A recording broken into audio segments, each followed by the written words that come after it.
देखो, ये टॉपिक हमने पूरा कंप्लीट पढ़ा, एक फिजिक्स टॉपिक। ऑफिशियली तो एक ही टॉपिक पढ़ा अपन ने, इलेक्ट्रोस्टैटिक्स। उससे पहले तो बेसिक अपन ने देखा था, जो पूरी फिजिक्स में काम आता है, चाहे यूनिट डायमेंशन हो, चाहे वेक्टर हो, ऐसी चीज़ें जिससे हम पीछा नहीं छुड़ा सकते, वो तो पूरी फिजिक्स के हर चैप्टर में आएंगे। क्लियर? ऑफिशियली हमने एक चैप्टर पढ़ा इलेक्ट्रोस्टैटिक, ऐसे करके 1 बाय 1 का हर चैप्टर पढ़ेंगे। तो आज मैं आपको क्या बता रहा हूँ कि जो टॉप करते हैं, जो टॉप 10 में रैंक लेके आते हैं, वो एक्चुअली क्या करते हैं। बोलो, पढ़ते तो सब है। बोलो, मेरे कहने का मतलब है कि आपको हर टॉपिक पढ़ा दूं, उसके बाद आपको क्या वर्क करना है मैं एक बार सिखा रहा हूं, आपको हर टॉपिक के बाद करना है। क्लियर? जैसे आपका टॉपिक कंप्लीट हो जाता है, सबसे पहले आपको 2 पेज छोड़ने चाहिए। कितने छोड़ने चाहिए रजिस्टर में? 2 पेज। क्लियर? ऐसा नहीं यहाँ टॉपिक खत्म हुआ वहीं चालू कर दिया, 2 पेज हमेशा छोड़ने हैं। और उन 2 पेज में क्या करना है? स्मार्ट वर्क करना है। क्योंकि एक टॉपिक को पढ़ते हम पूरा डिटेल से समझते हैं, किसी में 20 पेज, किसी में 25 पेज, किसी में बड़े टॉपिक होंगे तो 30 पेज, किसी में 15-20 बढ़ते ही है। बोलो बोलो बात सब। आपका एक ही टॉपिक अभी मैंने पढ़ा है, उसमें ही मेरे हिसाब से 15-20 पेज तो भरे ही होंगे। क्लियर? अब अपने को क्या करना है? हर एक टॉपिक को एक पेज में करना है। बोलो, जिसको बोलते हैं स्मार्ट वर्क। क्लियर? जो आपको हमेशा हर टॉपिक होने के बाद करना चाहिए। और वो करने का फायदा क्या है? बोलो, उससे क्या होता है, जब भी आप डिटेल से 2-4 बार पढ़ चुके हो और जब आपको लगता है कि आज तो मुझे 5 मिनट में ये टॉपिक निपटाना है, तो वो पॉइंट, वो एक पेज में आप टॉपिक को कर सकते हो। आप सोचो कि आप लैब असिस्टेंट का एग्जाम देने जा रहे हो, फिजिक्स के अंदर 10 टॉपिक है। क्लियर? तो आपने अगर डिटेल से पढ़ के 10 पेज में 10 टॉपिक कर रखे, बताओ 2 घंटे के अंदर फिजिक्स रिवाइज हो सकती है। बोलो, सपोज दैट कोई स्टूडेंट 2nd ग्रेड का एग्जाम देने जा रहा है, बोलो उसमें 20 टॉपिक है, आपने 20 पेज में 20 टॉपिक कर रखे हैं, बोलो आपने बहुत अच्छे से डिटेल से पढ़ रखा है और आपको लगता है कि अब तो मुझे शॉर्ट रिवाइज करना है, 3 घंटे के अंदर बोलो 20 पेज पढ़े जा सकते हैं। बोलो, यही टॉपर करते हैं। मेरी बात समझ में है? जो ऐसा नहीं करता है, वहाँ एग्जाम के टाइम में उसको यही लगता है, यार मेरा तो रिवीजन ही नहीं हो रहा है। बोलो, 2 टॉपिक पढ़े न पूरा दिन खत्म हो गया। ऐसा होता है कि नहीं होता? बोलो। क्लियर? और जबकि जो स्मार्ट वर्क करने वाला होता है, जिसने पहले अच्छे से कर रखा है, वो क्या करता है, 2-3 घंटे में पूरा सिलेबस कर लेता है और फिर ऐसा ही सब सब्जेक्ट में करके एक ही दिन में एक बार सिलेबस कर लेता है और आराम से सो जाता है, कल वापस पढ़ लेता है। मेरी बात समझ में आए? पता चला एग्जाम से 10 दिन पहले उसने कितनी बार रिवीजन कर लिया? 10 बार पूरा सिलेबस का रिवीजन कर लिया। बोलो, ये करने के लिए आपको पहले क्या करना पड़ेगा? Smart work. फिर बोलो, ऐसा करके जाएगा, भूलेगा ही नहीं बोलो कुछ, क्योंकि उसने पूरा पूरा सिलेबस बोलो इतनी बार उसने करा है, उसने पता हर एक, कोई फॉर्मूला भूलेगा नहीं, कोई स्पेशल नोट भूलेगा नहीं, सब कुछ उसको याद रहेगा। बात समझ में आई? बोलो। तो मेरे कहने का मतलब है, आपको जो मैं तरीका बता रहा हूँ, फिजिक्स केमिस्ट्री में तो स्पेशली करना ही चाहिए। बायोलॉजी में भी कर सकते हो, बायोलॉजी में हो सकता है कि एक टॉपिक एक पेज में नहीं आए, 2 पेज में कर सकते हो। ओके, लेकिन कर सकते हो स्मार्ट वर्क। बात समझ में? क्योंकि हमें आपको सिखाने के लिए पहले डायग्राम बनाने पड़ते हैं, हर चीज़ बतानी पड़ती है और उसके बाद उसमें से काम की चीज़ निकल के आती है। जब आप समझ गए तो वालो स्पेशल नोट में तो वो काम की चीज़ ही लिखोगे, क्योंकि वही एग्जाम में पूछी जाने वाली है। ओके, तो आज मैं करके बताता हूं। बोलो, हमने टॉपिक पूरा पढ़ लिया। आज मैं आपको क्यों बता रहा हूं? क्योंकि ऐसा आपको हर बार करना है, क्योंकि हर बार पूरे टॉपिक के बाद मैं स्मार्ट वर्क नहीं कराऊंगा, वो आपको करना चाहिए। मैं केवल एक तरीका सिखा सकता हूं कि कैसे करना चाहिए। ओके, और स्मार्ट वर्क करते समय सपोज दैट किसी स्टूडेंट ने स्मार्ट वर्क में किसी टॉपिक में 10 पॉइंट बताए, 10 पॉइंट बनाए, किसी के 12 भी बन सकते हैं, किसी के 15 भी बन सकते हैं और किसी के 8 भी बन सकते हैं। वो डिपेंड करता है कि उस स्टूडेंट को उस टॉपिक में कितनी चीजें याद नहीं रहती है। स्मार्ट वर्क हमेशा पर्सन टू पर्सन क्या होता है, वेरी करता है। बोलो, बात समझ में? मतलब किसको क्या याद नहीं रहता, बोलो एक स्टूडेंट की कमियां और खूबियां उससे ज्यादा कोई नहीं जानता। आप खुद जानते हो कि आपको क्या चीज याद रहती रहती है और क्या याद नहीं रहती। जो आपको याद नहीं रहती है वो आप स्मार्ट वर्क में लिख सकते हो, क्योंकि पड़ोसी को याद रहती वो आपके क्या काम आएगी। मेरी बात समझ में आए तो अपन देखो इलेक्ट्रोस्टैटिक टॉपिक पढ़ाया, अब आपको मैं क्या बता रहा हूं, इस टॉपिक को मैं शॉर्ट कर रहे हैं। क्लियर, बोलो यहां पर अपन ने लिख दिया स्पेशल नोट। ओके, और पूरा टॉपिक जो शुरू से एंड तक पढ़ाया है वो मैं आपको 10-12 पे बोलो पॉइंट के अंदर पूरा कराऊंगा। क्लियर, और सबसे बड़ी बात स्मार्ट वर्क करना इजी इसलिए आपका, क्योंकि मैं हर टॉपिक बहुत सिस्टमेटिक तरीके से पढ़ाता हूं। पहले वो चीज बताता हूं जो इजी है, फिर उसके यूज आने वाली चीज बताता हूं, फिर उन दोनों का यूज आने वाली, बोलो बात समझो ना, जिससे आपको एक टॉपिक समझ में आता है। क्योंकि मेरा चाहे फिजिक्स केमिस्ट्री हर टॉपिक को शुरू करके खत्म करने का एक तरीका है कि किस तरीके से मैं आपको चीजें बताऊंगा तो आपको कुछ नहीं आता तो भी आप सीख जाओगे। ओके, ये मेरा 20 साल का एक्सपीरियंस है जो मैं हर टॉपिक को बहुत इजी तरीके से बताता हूं। मतलब मेरी नज़र में साइंस में ऐसी कोई चीज़ है ही नहीं जो टफ है, डिपेंड करता है कि हम सीखते कैसे हैं। बोलो बात समझो ना, सिखाने वाले पे बहुत कुछ डिपेंड करता है कि साइंस इजी लगेगी कि टफ लगेगी। ओके, तो टफ तो कुछ होता ही नहीं है, हम अगर हर चीज़ अच्छे से इजी गोइंग तरीके से सीखेंगे तो आ जाएगी। ओके, बस आपका पॉजिटिव एटीट्यूड होना चाहिए कि हाँ मुझे सीखना है। बोलो ये एक स्टूडेंट का एटीट्यूड रहता है, बोलो हर चीज सीख सकता है और हर चीज बोलो हर एग्जाम में सेलेक्ट हो सकता है। ओके, तो यहां पर मैंने क्या कहा, सबसे पहले पॉइंट आपको जब भी स्मार्ट वर्क करो करना कब है, बोलो टॉपिक खत्म होने के बाद, और उससे पहले पूरा टॉपिक अच्छे से रिवाइज करके, फिर तभी तो आपको पता लगेगा कि इस टॉपिक में ऐसी कौन सी चीजें, कौन से फॉर्मूले जो मुझे याद होने चाहिए या एग्जाम से जाने पहले मेरे रिवाइज होने चाहिए। ओके, जैसे मैंने लिखा सबसे पहले यहां पर लिखा मैंने आपसे, मैं कह रहा हूं मैंने लिखा Q बराबर NE। क्लियर, ये फॉर्मूला काम का है। बोलो अगर आपको कभी भी किसी में इलेक्ट्रॉन की संख्या दे दे,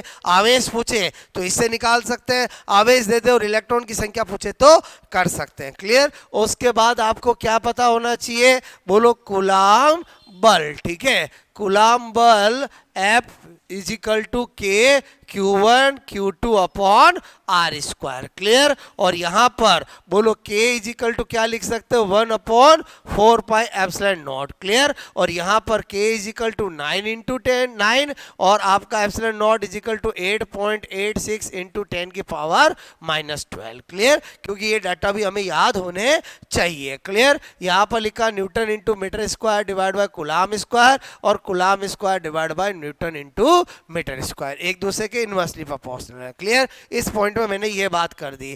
फिर आपसे मैं कह रहा हूं तीसरा पॉइंट क्या, बोलो मैंने यहां पर कहा F बराबर QE। क्लियर, क्या कर दिया, बोलो F बराबर QE। क्लियर, अगर मुझे बल दे दे, चार्ज दे दे तो विद्युत क्षेत्र की तीव्रता निकाल सकता हूं, और आपको कोई भी दो चीज दे तीसरी कर सकते हैं। फिर आपको मैंने क्या बताया, बिंदु आवेश। ठीक है, बिंदु आवेश बोलो मैंने कहा पॉइंट चार्ज। ठीक है, पॉइंट चार्ज बोलो के कारण बोलो E। क्या बताया, बोलो KQ अपॉन R स्क्वायर, यही बताया मैंने आपको। बोलो क्लियर, और मैंने कहा आपको बोलो यहां पर E की दिशा। क्लियर, E की दिशा क्या करेंगे, बोलो पॉजिटिव चार्ज। पॉजिटिव चार्ज के लिए क्या होती है, अपने से दूर। क्लियर, और नेगेटिव चार्ज बोलो के लिए क्या होती है, अपनी ओर। बोलो आपका काम हो जाएगा। क्लियर, क्या देख रहे हैं अपन, एक टॉपिक हमने पढ़ा है,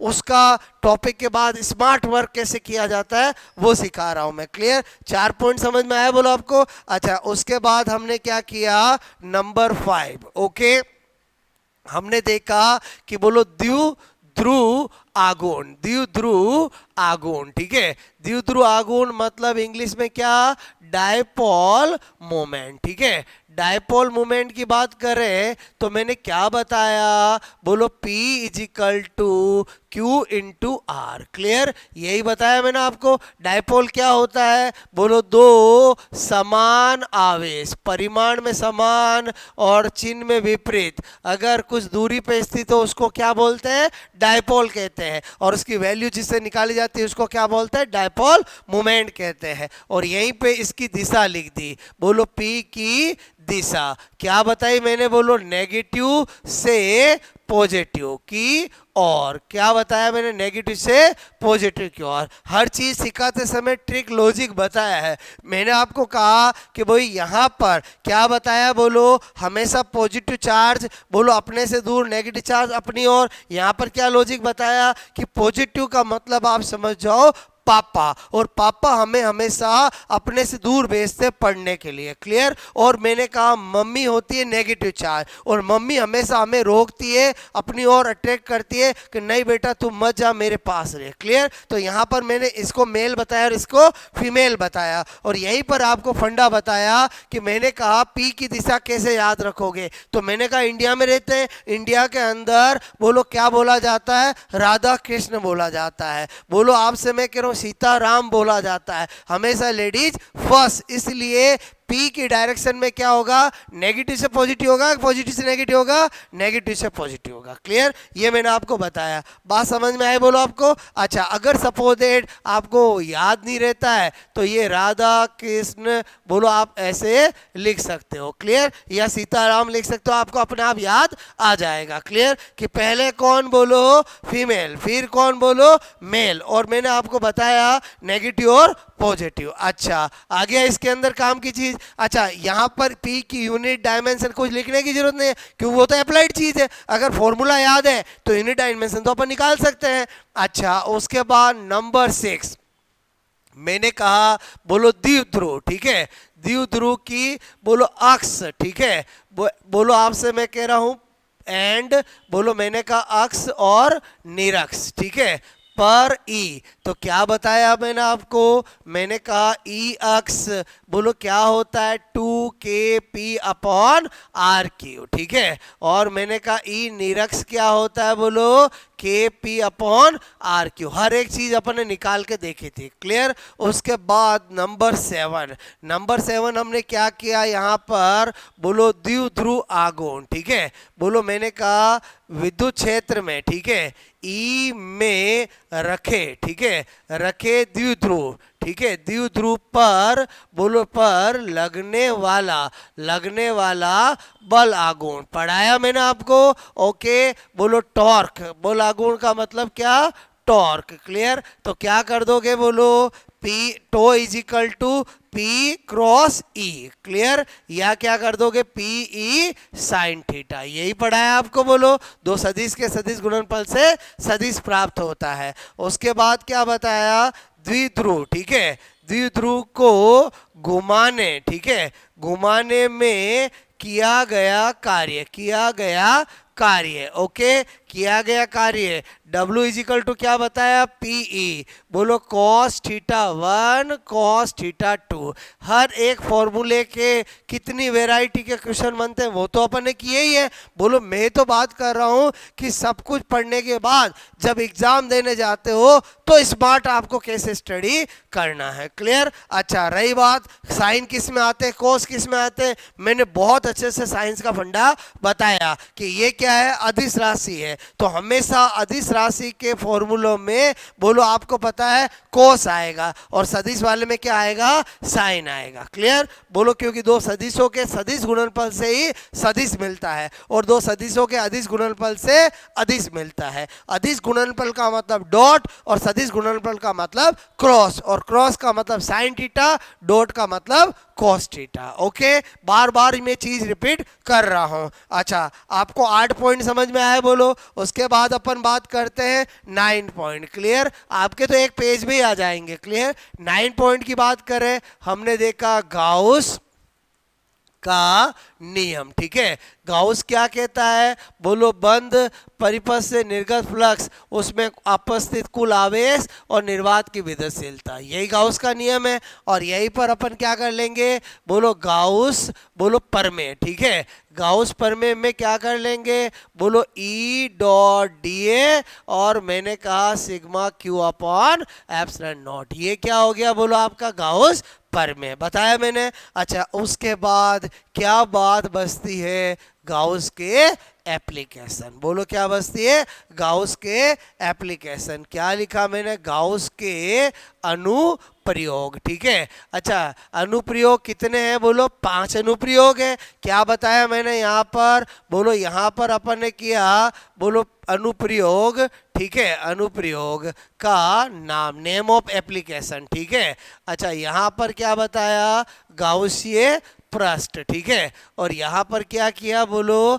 ई का सूत्र, ठीक है। अच्छा, पहला अनुप्रयोग कौन सी थी बोलो? आप कहोगे चालक गोला था। क्या था बोलो? चालक गोला, कंडक्टर स्पेयर। चालक गोले के लिए गाउसीय पृष्ठ कैसी बनी बोलो? गोलाकार। गोलाकार मतलब कैसी? स्पेरिकल। और उसके लिए क्या फॉर्मूला आया? बार आया K Q upon R square. Clear? अच्छा, सतह पे क्या आया बोलो? के क्यू अपॉन आर स्क्वायर। और अंदर क्या आया बोलो? अंदर क्या आया? 0। क्लियर? ये बताया मैंने आपको। ऐसे करके अपने को क्या करना है कि इसका चार्ट बना लेना है 5 एप्लीकेशन का, ठीक है।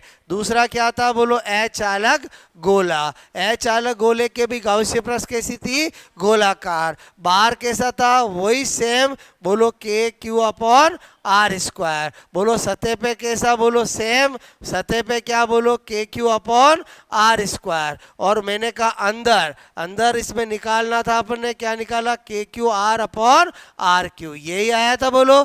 और बोलो आया कि नहीं आया? कैसे आया? एक एक चीज मैंने निकाल निकाल कर आपको बताई। ऐसा नहीं कि रिजल्ट डायरेक्ट लिख दिए हैं। हाँ, डायरेक्ट रिजल्ट ही काम आते हैं, लेकिन कब? जब हमारे समझे हुए हो। उसके बाद मैंने आपको तीसरा एप्लीकेशन बताया। तीसरा एप्लीकेशन क्या बताया? इधर ध्यान देना, ओके। हमने देखा तीसरा एप्लीकेशन क्या था? चालक तार था, ठीक है। चालक तार से कैसा बना गाउसीय पृष्ठ? बेलनाकार, सिलेंड्रिकल। क्लियर? और इसके लिए क्या आया? 2k लेमडा अपॉन बोलो आर। यही आया बोलो, आपसे मैं कह रहा हूँ। उसके बाद हमारा बोलो चौथा एप्लीकेशन क्या था? आप कहोगे सर चालक पृष्ठ। चालक पृष्ठ थी, ठीक है। चालक पृष्ठ से भी कैसा बना गाउसीय पृष्ठ? बेलनाकार। इसके लिए ई क्या आया? Sigma upon epsilon not. Clear? अच्छा, उसके बाद हमारा क्या आया बोलो? आपका फिफ्थ क्या था? अचालक पृष्ठ, ठीक है। अचालक पृष्ठ से भी क्या था? बेलनाकार। और उसका फॉर्मूला क्या था? इधर ध्यान देना। क्या बताया मैंने आपको? Sigma upon 2 epsilon not. Clear? बताओ, इन 10 पॉइंट के अलावा 11वां पॉइंट आपको इस चैप्टर में याद रखने की जरूरत नहीं है, जबकि जब पूरा डिटेल से पढ़ते हैं तो चैप्टर अपने आप में बहुत बड़ा होता है। बात समझ में? आप सोचो, मैंने स्मार्ट वर्क करते समय क्या किया? सारे के सारे बातें जो मैंने आपको एक एक करके बोलो डिटेल से जिस सीक्वेंस में पढ़ाई, उसी सीक्वेंस में मैंने आपको यहाँ पर बताया। बात समझ में? तो आफ्टर हर एक end of topic, her topic खत्म होने के बाद आपको 2 पेज छोड़ने और उनमें स्मार्ट वर्क करना है। क्लियर? और खुद के हाथ से करना है, ताकि जब आप बहुत ही बार डिटेल से पढ़ चुके हो तो अब रिवीजन के समय क्या करने होते हैं? उन्हीं स्मार्ट पॉइंट को पढ़ना होता है। फिर आपके सिलेबस में चाहे 20 टॉपिक हो किसी सब्जेक्ट में, आप चाहो तो 2-3 घंटे में भी पढ़ पाओगे। यही टॉपर्स करते हैं, कुछ अलग करते हैं। क्लियर? जहां बहुत सारे स्टूडेंट यही सोचते रहते हैं कि मेरा तो सिलेबस ही नहीं हुआ, मैं बोलो अच्छा ऐसा नहीं होता है, तो बताओ एग्जाम के टाइम में घबराहट होने लग जाती है। बोलो अच्छों को घबराहट होने लग जाती है जब आपका रिवीजन अच्छे से नहीं होता है, और वो घबराहट वहाँ भारी पड़ती है। बोलो किसी का पेपर छूट जाता है, किसी का क्या होता है बोलो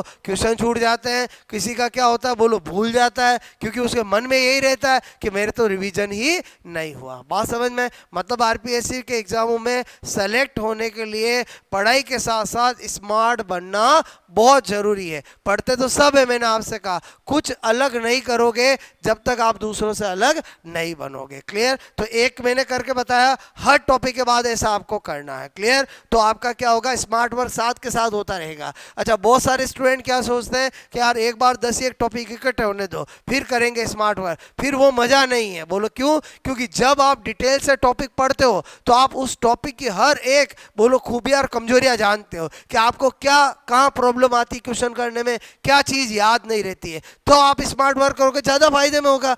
बोलो मेरी बात समझ में आई कि नहीं आई? बोलो हाँ। बाद में जब आप अच्छे से रिवीजन करो, आपके पास टाइम हो, तो आप एक पतले रजिस्टर के अंदर आप चाहो तो वो एक एक पेज को वापस निकाल करके एक साथ 20 पेज में भी कर सकते हो। वो तो और डबल काम हो गया, अच्छा काम हो गया, क्लियर। लेकिन एक बार तो आपको क्या करना पड़ेगा, आफ्टर एंड ऑफ टॉपिक आपको स्मार्ट वर्क करना ही पड़ेगा। और फिर आप देखो उसको आप जब चाहो रिवाइज कर सकते हो। सपोज दैट आपको सीट सोल्व करनी है, क्लियर। आपको लगता है यार मुझे एक बार मैं काम करता हूँ 5 मिनट में पूरा टॉपिक रिवाइज कर लेता हूँ, फिर सीट सोल्व करता हूँ। बताओ आपका स्मार्ट वर्क क्या होगा? 5-10 मिनट में टॉपिक वो बातें नोट कर लोगे, याद कर लोगे और फिर क्या कर लोगे। अच्छा, स्मार्ट वर्क क्या होगा और फायदे हैं? कैसे? आपको लगता है कि आपका 5-6 टॉपिक हो गया, आज पहला टॉपिक रिवाइज करना है, आप रफ लेके बैठे और आपने क्या किया, देखा नहीं, पहले खुद नहीं 1 2 3 करके उस टॉपिक में ऐसी कौन कौन सी बातें जो आपको याद रहनी चाहिए आपने बोलो रप में लॉक की। और फिर आपने देखा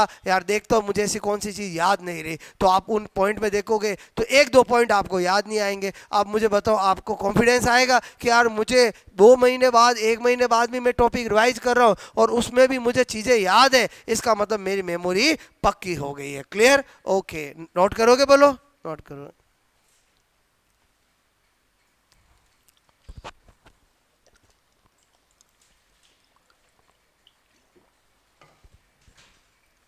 एक टॉपिक जो मैंने फिजिक्स में पढ़ा दिया है उसका आज मैंने स्मार्ट वर्क करना सिखा रहा हूँ, ठीक है।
Okay, which are important, right?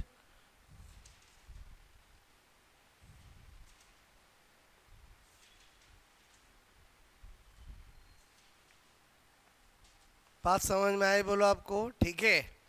मतलब पॉजिटिव चार्ज से क्या होती है, अपने से दूर। अगर किसी को बोलो नहीं ध्यान रहे, तो मैंने आपको तरीका आर दूरी पर ये पॉइंट बताया। पॉजिटिव चार्ज से तो क्या होती है, अपने से दूर। और यही अगर यहाँ पर नेगेटिव चार्ज है, क्लियर, और आर दूरी पे कोई पॉइंट है, तो उसकी वजह से क्या होता है, अपनी ओर होती, ये कहना चाह रहा हूँ। क्लियर? बोलो, यही बताया मैंने आपको कि पॉजिटिव चार्ज से तो क्या होता है, अपने से दूर, और नेगेटिव चार्ज का मतलब क्या होता है, अपनी ओर। ओके। जो चीज़ें मैं डिटेल से पढ़ा चुका हूँ, उसका मैं आपको स्मार्ट वर्क बता रहा हूँ कि बोलो, आपको आफ्टर एंड ऑफ टॉपिक पूरा डिटेल से पढ़ने के बाद ऐसा काम करने से आपका रिवीजन फास्ट होगा। ओके, हो गया ये? बोलो। अच्छा, यहाँ पर नेक्स्ट नोट करोगे।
इसके बनने वाले क्वेश्चन, सबके क्वेश्चन करे अपन ने पहले, ठीक है?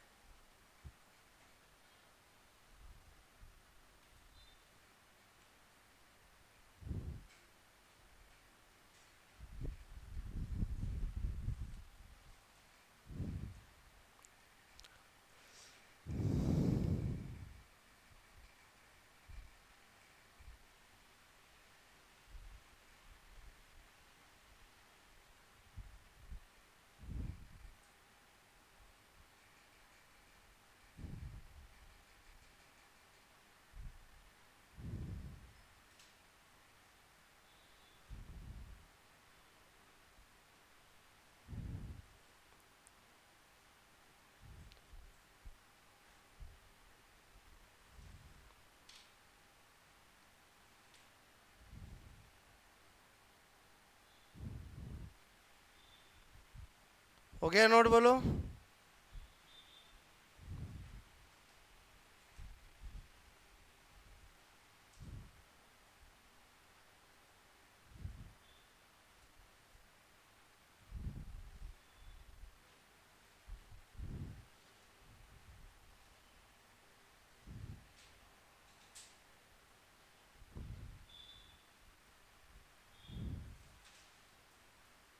ओके।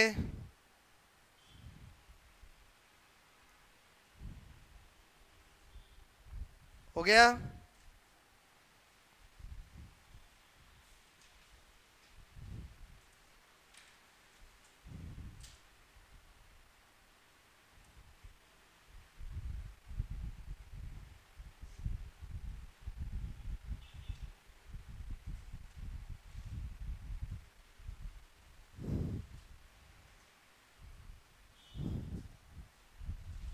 सिग्मा वैसे जानते हो, नहीं तो यहाँ लिख सकते हो पृष्ठीय आवेश घनत्व, ठीक है, Q अपॉन ए। वैसे लेमडा जानते हो, नहीं तो क्या लिख सकते हो, रेखीय आवेश घनत्व, ठीक है, Q अपॉन एल।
ठीक है, यहाँ पर ये हिंदी इंग्लिश मैंने पढ़ाया तो सब बताया। ये कंडक्टर स्पेयर होता है, ये नॉन कंडक्टर स्पेयर होता है, ये कंडक्टर वायर होता है। समझे नहीं समझे बोलो। स्मार्ट वर्क करते समय आपको जो कंफर्टेबल लगता है वो आप कर सकते हो, ठीक है।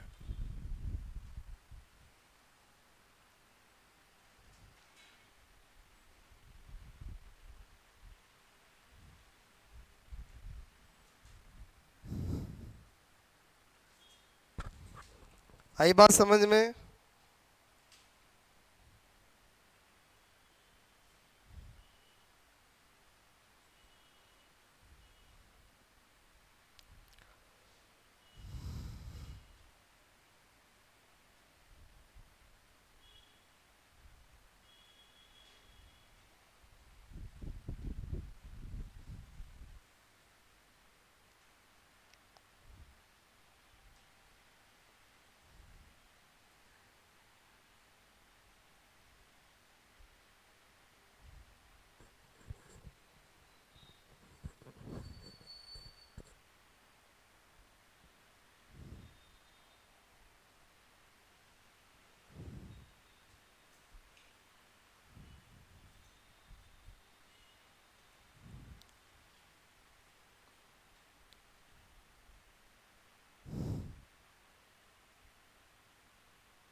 ओके, हो गया नोट, बोलो।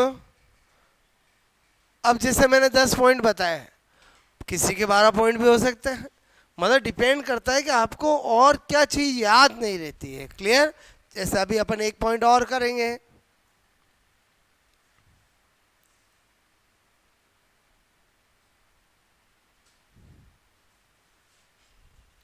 आपने कभी स्मार्ट वर्क किया? आपका एक पेज भी भर सकता है, 1.5 भी भर सकता है, 2 भी भर सकता है। इसलिए मैं कहता हूँ 2 पेज आपको हमेशा हर चैप्टर के बाद क्या करना है, छोड़ना है। क्लियर? और उसको खाली नहीं रखना है, बोलो उसमें स्मार्ट वर्क करना है। ठीक है? तो यहाँ पर देखो, आप हर चीज आ गई इस चैप्टर से रिलेटेड, जो जो फॉर्मूले से क्वेश्चन बनते हैं, सारी इंफॉर्मेशन मैंने यहाँ पर बताई है। क्लियर? ओके। और अगर ऐसा वर्क किया तो आप बताओ, आप फटाफट 10-15 मिनट में रिवीजन कर सकते हो नहीं कर सकते? बोलो। जब चाहो तब कर सकते हो। बोलो, आप फटाफट गाउस का नियम, उसका थ्योरम, उसके एप्लीकेशन सब याद कर सकते हो। ओके। अच्छा, ये अगर याद है तो ग्राफ व्राफ सब बोलो किए जा सकते हैं। मैंने कहा 1.11, जैसे हमने यहाँ पर लिखा विद्युत फ्लक्स। ठीक है? विद्युत फ्लक्स, इलेक्ट्रिक फ्लक्स, क्या सिंबल होता है? फाई। और ये बोलो कैसी राशि होता है? अदिश। ये कैसी राशि है? बोलो, अदिश राशि। ठीक है? तो मैंने आपसे कहा कि इसका फॉर्मूला क्या होता है? फाई बराबर ई डॉट ए, क्योंकि अदिश तो तभी मिल सकता है जब दो सदिशों का कैसा गुणनफल हो? डॉट गुणनफल हो। क्लियर? या फिर हम इसी को क्या लिख सकते हैं? ई ए कॉस थीटा। इसके भी सारे क्वेश्चन कराए मैंने आपको। बोलो, बात समझ में आए? ए क्या है? पृष्ठ का क्षेत्रफल। ए ई क्या है? बोलो, बोलो आपका विद्युत क्षेत्र की तीव्रता। और थीटा क्या है? दोनों के बीच का कोण। ओके, नोट करोगे?